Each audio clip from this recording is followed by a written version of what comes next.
প্রিয় দর্শক, ভাই বোন ও বন্ধুগণ, আজকে আমরা দেখব ধামরাইয়ের ঐতিহাসিক রথ। নতুন রূপে রংতুলিতে রাঙ্গে আসছে রথযাত্রা ও রথমেলা। আগামী 27শে জুন রোজ শুক্রবার এই রথযাত্রা অনুষ্ঠিত হতে যাচ্ছে। প্রতি বছরের ন্যায় এবারও মেতে উঠবে রথযাত্রা ও রথমেলার আনন্দ।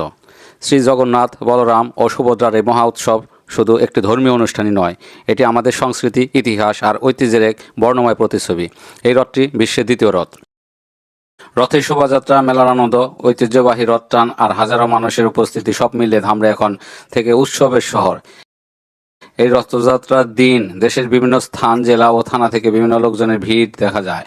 এই দিনে অনুষ্ঠানের আগ মুহূর্তে এমপি, মন্ত্রী ও উচ্চ পর্যায়ের কর্মকর্তাদের উপস্থিতি ঘটে, যাতে নির্বিঘ্নে ধর্মীয় অনুষ্ঠান সুন্দরভাবে উপস্থিত হয়। এই রথযাত্রা শুধু ধর্মীয় অনুষ্ঠানই নয়, এতে পরস্পরের সাথে দেখা হয়ে সম্পর্ক বন্ধনে অটুট থাকে। ভালো থাকবেন সবাই। আবার উপস্থিত হব নতুন কোনো ভিডিও নিয়ে। পাশে থাকার জন্য আপনাদের অসংখ্য ধন্যবাদ। প্রিয় দর্শক, এরকম ভিডিও পেতে আমাদের চ্যানেলকে লাইক, কমেন্ট এবং সাবস্ক্রাইব করে আমাদের পাশে থাকুন। আপনাদের সকলকে অসংখ্য ধন্যবাদ।